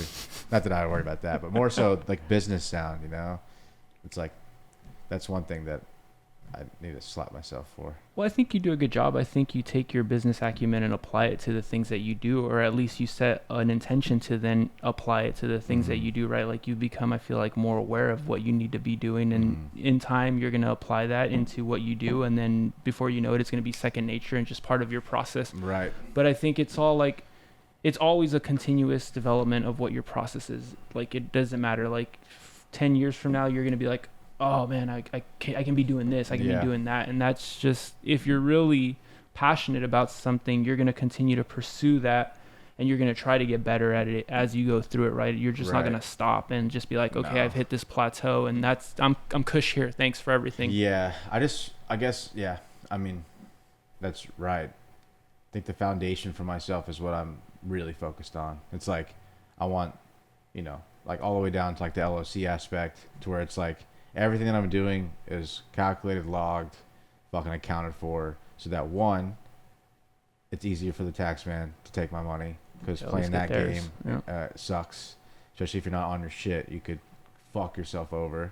Two, trying to keep more of my money. Yeah. By taking advantage of all the fucking things you can, which you don't really know until you actually get down there and get your, you know, roll your sleeves up and start messing with it, or have the proper advisory to tell you what to do, because there's so many loopholes. And because again, they don't make it easy for people with their own businesses to do their thing, and Uncle Sam's gonna get fucking his money.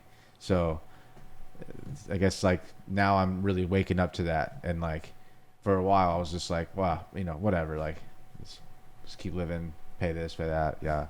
But now I'm just like, just want to be a little more foundationally sound, so that it's like I'm taking advantage of the things I can that are right there, that doesn't take any extra work. It's just like getting a couple pieces in place, and then you can, you know, have a lot more leeway. And it's like you have to reshift where your money moves a little bit, you know, in terms of like how you spend and what you do, and like how you track that stuff. But at the same time, it's like you're going to keep so much more of your money that way. And that's where I'm trying to learn and be better at right now currently too, with everything else I have going on. But that's good. I feel like that's such a big step, right? Like making sure that you can take advantage of like where you can have things that you can deduct, right? If you are the full-time artist, right, and you are doing this as like your full-time job, and you have your LLC set up, and you can save on your materials, and you can save on your travel expenses, you know, like those are all things that you can capitalize on. And this isn't any tax advice by any means, but like there are things out there that like are going to benefit you if you choose to take this passion as like a real profession. I feel like is the biggest thing. Yeah, and I think most of us are, and yet it's like we're scared to start something that we're just like unsure about. I think it's like we're not confident moving in it, and it's really easy just to be like, oh, I'll do it next month, or before next year I'm gonna get it, and then next thing you know, it's like before next, you know, it's like it kind of keeps happening. And I mean, I'm guilty of it, so it's like now it's just like it's just dumb, you know. I feel irresponsible almost at this point.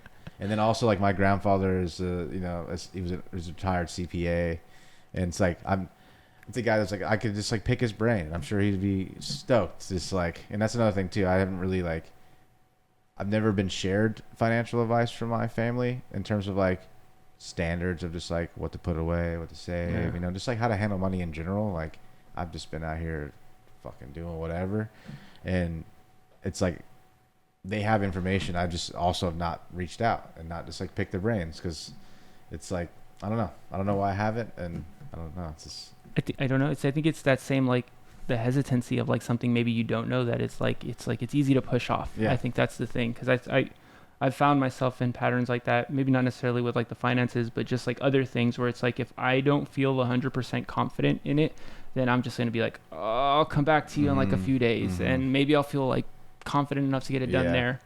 And it's a challenge, but I think man, it's just take the risk, be confident, fuck it, take the chance, ask the questions like you said earlier, like be advised on like what it is that you're trying to accomplish, and then go from there and find the right people that can give you some sort of guidance. I'm not saying like take information from anybody, because I don't think that's the right thing to do either, but like find somebody that you trust, right, and that can, who's maybe already done it, who's gone and jumped over these hurdles, and like, hey, what did you do? Yeah, and just the basics. You don't have to get into all the fucking crazy like tax breaks and shit. I'm talking just like your fundamental like paperwork for your business, so that it's easily like you're not a one. It's like the get away from the sole proprietorship style, like I guess, or that's what I feel like I need to do because I feel like with the jobs that I have for like what I'm building, you know, Mm-hmm. how we spoke to earlier, it's like I'm an independent contractor for that electric car company, and then I do my art stuff, and then I take on like other projects, like people hire me to come in and like I'm kind of like this freelancer in the creative space where from painting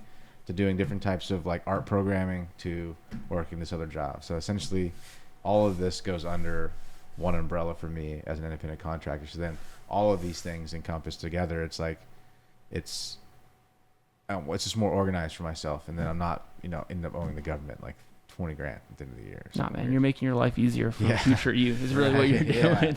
So I'm just like trying to be this smarter, and so that and because again, once the foundation is set, then you don't have to think about it anymore.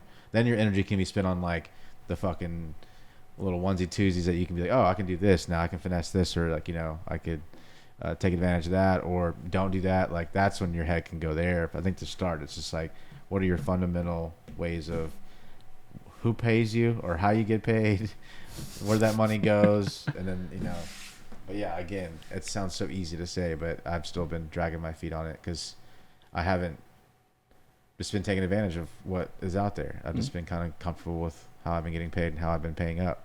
Yeah. So it's like something's got to give, which now's the time. But that's good though. Again, like setting that foundation for the future that you're trying to live, what you're trying to accomplish, how you're trying to set yourself up. And I think that just comes with time, I guess. Like as we get older, sure. right? Like things become a little bit more like you start looking down the road, 5-10 years, however long you want to say you look down the road, but you start to be more like cognizant of that. Like when you're younger, I mean, you're really not looking past like a few months for most people, right? Like it's an excuse. It's like you don't have that excuse when you're older. You're like, bro, lock it up, my man. You're about to be fucking 40 years old. Figure your shit out. Grow up. Yeah. But yeah, I mean, again, everyone has their own path, but it also hasn't never really come up because I had I was working with Spray TX, had a full-time job, was a part owner of that for a bit. So it's like, it didn't feel necessary to have my own thing, funneling it through that. I just felt I was fine with like the money how that was coming from art. But now that I'm going into this new space where it's like, I'm more independent doing my own thing out here. So I'm representing myself now, not anybody else, essentially, given how the contract's laid out for my side gig.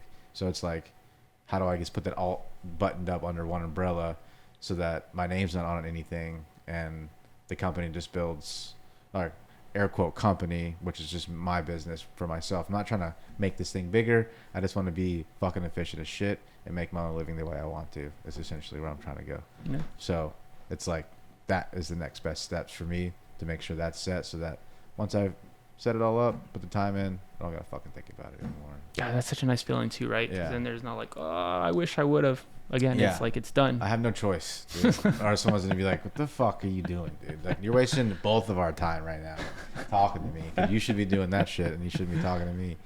But at least that's my inner voice talking to me about that. So, but yeah.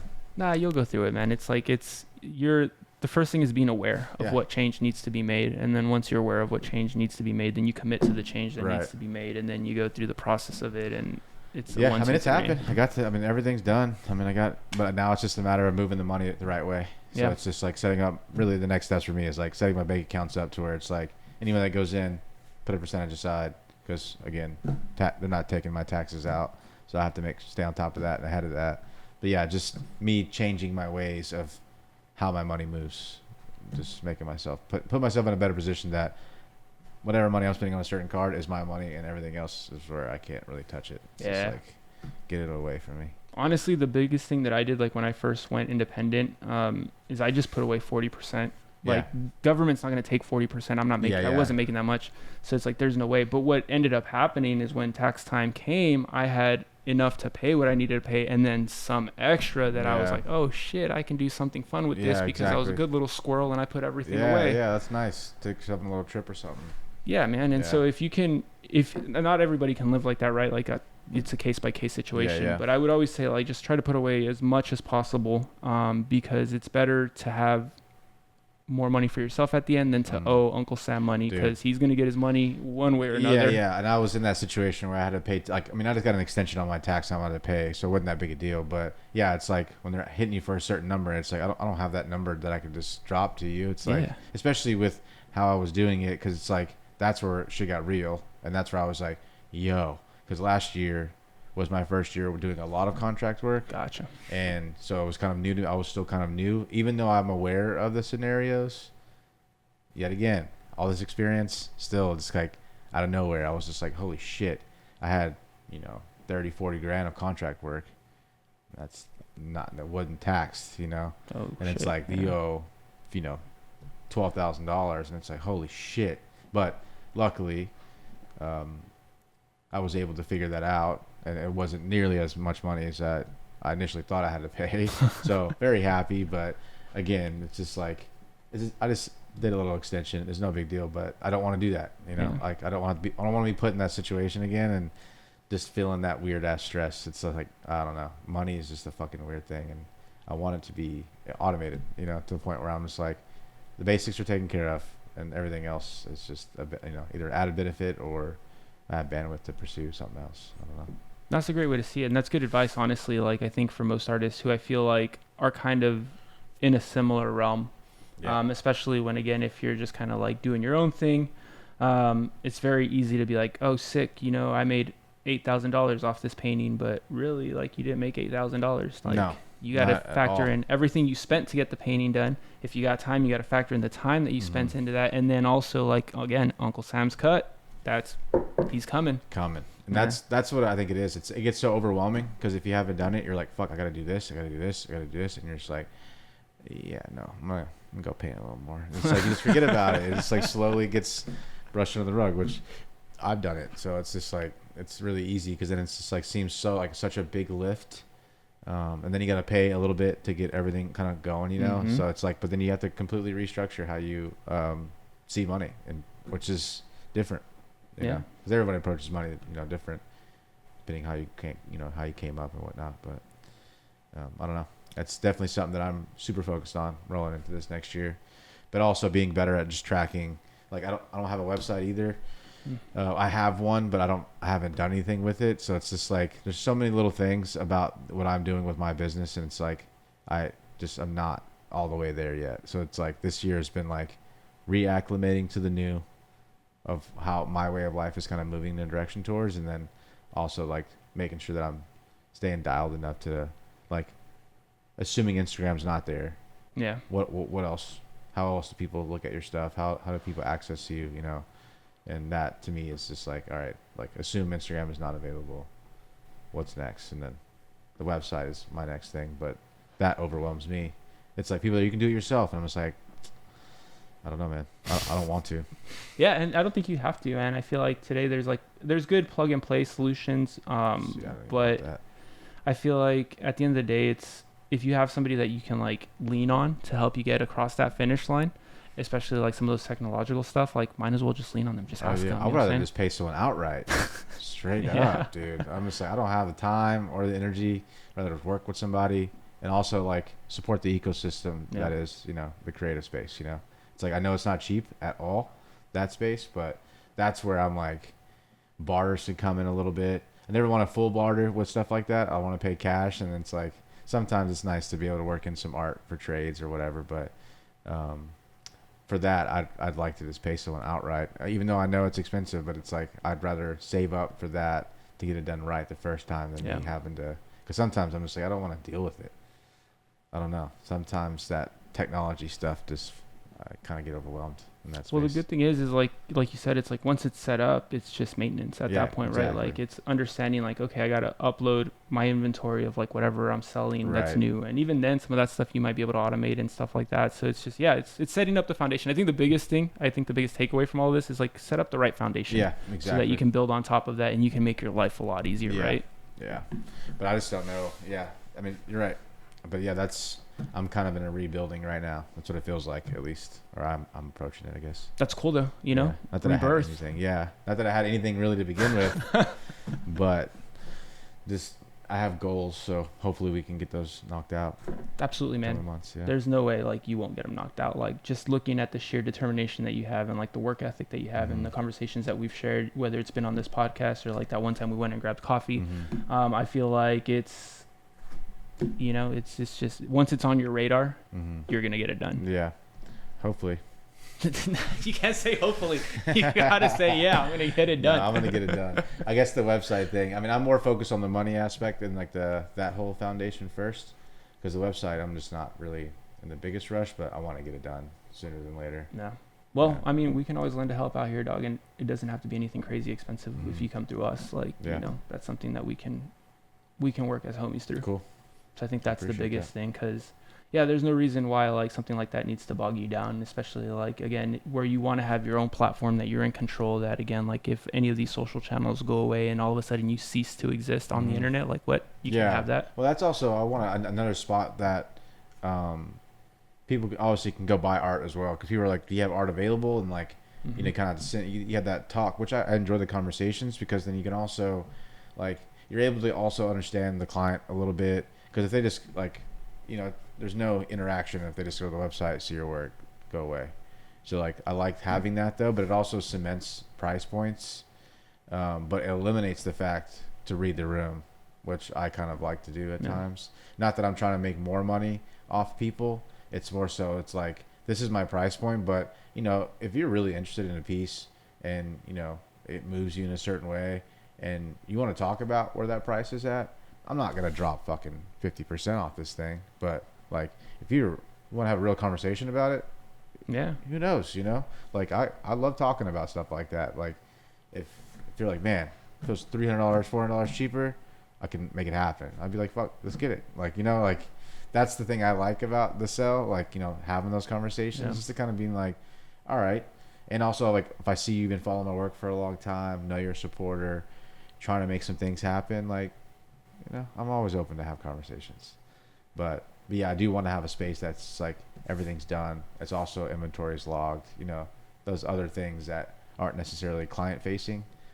I see other like attributes and like benefits of having it all logged like that. No, I agree. It adds credibility to you as an artist as well, right? Like you have like your artist statement up there, you have your bio, you have all the things that they need, where they can find you if you're in different galleries, where you're showing, like, you know, you can build a newsletter off of that. Then it starts to snowball into other things that you can do. And so again, it's just a good foundational thing to do to build that credibility. That's the biggest thing I feel like, to have a website. Like if you're an artist, like it creates just credibility. Like if somebody's looking you up and they're like, oh, he's got this rad Instagram, ton of followers, oh, here's this professional website, oh, here's where he's shown, oh, look, these are the recaps of the galleries he's been in, or whatever, XYZ, you name it. It just adds value to you as a whole. And then, you know, maybe those pieces that weren't moving because they seemed a little bit too high out just in the wild are moving off your site because somebody's like, oh, this guy's legit. Yeah, it makes sense. Yeah. I mean, I need to do it. In time. I mean, everything takes time, right? That's the other caveat. You only have two hands and you can only do too much with the two hands that you have. And so. Oh, man. Yeah. So, you know. I feel that. I mean, I feel like I got back in town last Tuesday and it's like, I still feel like I've barely gotten to do half of what I want to get done by this time. But it's like, again, just day by day, just trying to take the patience. Cause it's like, I have so much I got to get done, but it's like, you can't get it all done in 2 days and you're going to wear yourself out. It's also like giving myself enough time to rest properly.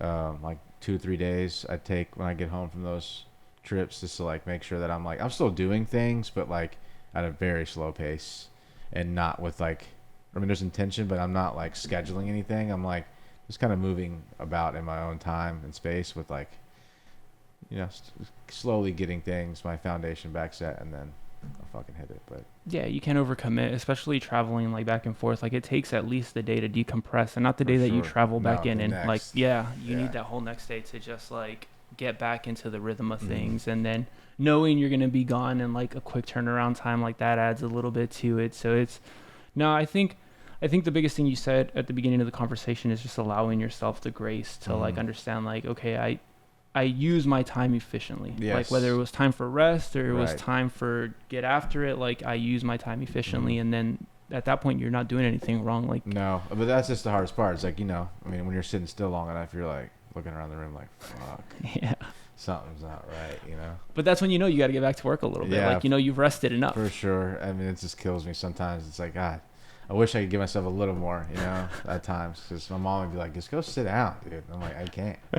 I literally can't. Yeah. Fucking can't do it. But here we are. Nah, man, I feel that. And I even appreciate you just taking the time to jump on this podcast, like, on such quick notice, too, Yeah, man. You know? It's different. It's my second one I've done, and it takes me a little bit to get comfortable. But just because of the headphones and stuff, it's a little foreign to me. But, yeah, this has been awesome, man. This is sick. I appreciate you bringing me on. Dude, I appreciate you, man. I think, you know, for me, the biggest thing is making sure people get to know who you are as an artist, and then through that, they fall in love with your work, right? Like, I think that's the most important thing, because it's like somebody's hand is making this, right? Like, it's not just, you know, here's automated shit, here's ready to go. It's like there's somebody who thought about this, who carefully crafted this, who cared about this enough. And there's nothing better when somebody falls in love with your work, and then they get to know you, and they fall in love with you as a person. And it's like this whole like full circle movement, and then you connect with that person on an individual level, and then that sparks whatever that sparks, and the wheel keeps rolling. And I think that's the most important thing with these podcasts, is everybody gets to understand like who you are and like what you go through, because that's how you connect. Like, people will be like, oh man, I went through similar challenges, or I'm going through similar challenges, and those words were either so inspiring or so helpful or so just like, I don't know, you've reinvigorated somebody to want to get back to work, whatever the case may be. I mean, I think, like, back to what I was saying about pursued interest and passion, it's like, either if you're doing it or even seeing someone else do that, it's incredible. Like, it doesn't matter if it's yourself, or even, like, that's why it's so much fun to see all of the community here doing their thing. It's like, it doesn't matter if it's me or someone else. Pursued passion is fucking awesome. And then you see what comes from it. I mean, everything in your fucking house is that. So it's like, yeah, it's just cool to really like kind of take a look at those things and really slow down also, like when you're in different spaces, and like pay attention to some of the stuff. Like, you know, probably the past 5 years gotten a little more into interior design and like focusing more on, you know, aesthetics, what these furniture's looking like, what you got going on in here, you know. And it's definitely changed, like being more of aware of things, you know, rather than being in your phone the whole time you're out in some certain spots, you know. So No, I cool. feel that. Well, any last thing you'd like to leave to our listeners, man? Any last message? Any keywords? I don't really have a lot to say right now. Moose for president, man.